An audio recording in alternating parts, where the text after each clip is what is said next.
আসসালামু আলাইকুম গাইস, আপনারা সবাই কেমন আছেন? দেখেন এখন রাত্রির 12টা বাজে। তো 12টার একটু কম বাজে। তো আমাদের এত রাত্রেবেলা দই খেতে ইচ্ছা করছে। দেখেন আমার ছেলেটা দৌড়ে যেয়ে দই নিয়ে আসছে। এই যে ক্লান্ত হয়ে গেছে। আমাদের পাশের এখানেই রোডের ওই পারে একটা দোকান আছে।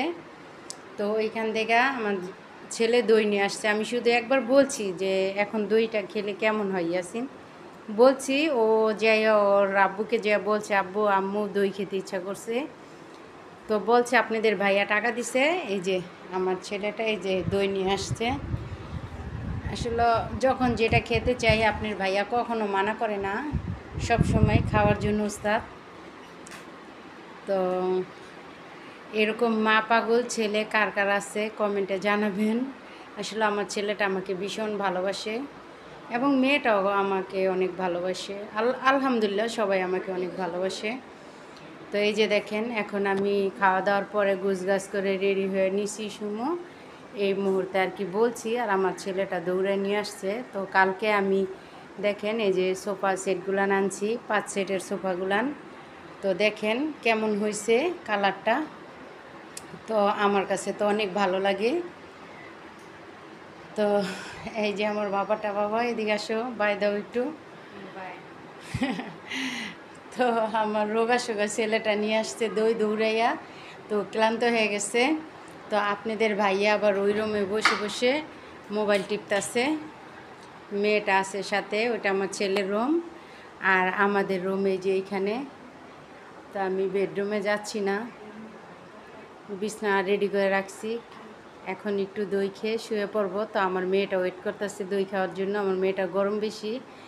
তো মানে জামা জুমা খুললা শুয়েছে। রাত্রে আমি শুধু একটা গেঞ্জি গায়ে দিয়ে শোয়ামু। তো এখন সবাইকে দই দিব। খাওয়া দাওয়ার পরে শুয়ে পড়ব আল্লাহর নাম নিয়ে। তো যখন যা করি সব কিছু আপনাদের সাথে শেয়ার করি। তো ইয়াসিন এদিকে আসো।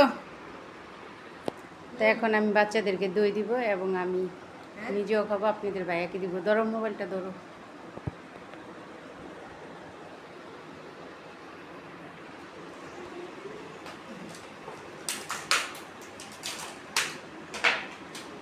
এই যে দেখেন দই নিয়ে আসছে। আম্মু দই খাবে? দাঁড়াও আম্মু। তা আমরা এখন দই খাওয়া দাওয়া করবো, খেয়ে দিয়ে শুয়ে পড়বো। যদি ভিডিওটা ভালো লাগে পাশে থাকবেন। তো আজকের ব্লগ ভিডিওটা এই পর্যন্তই। আর কি বলবো, অনেক রাত্রি হয়েছে। তো আমি একটু খেয়ে দেখি, একটু বসে খেয়ে দেখি কেমন হয়েছে। আম্মু আসো, আসবে না? খেয়ে দেখি। বিসমিল্লাহির রহমানির রহিম। দারুণ, কি বলবো, সেই স্বাদ। তো মূলত এই মিষ্টি দইটা আমাদের ঘরে সপ্তাহে 2 থেকে 3 বার আনা হয়।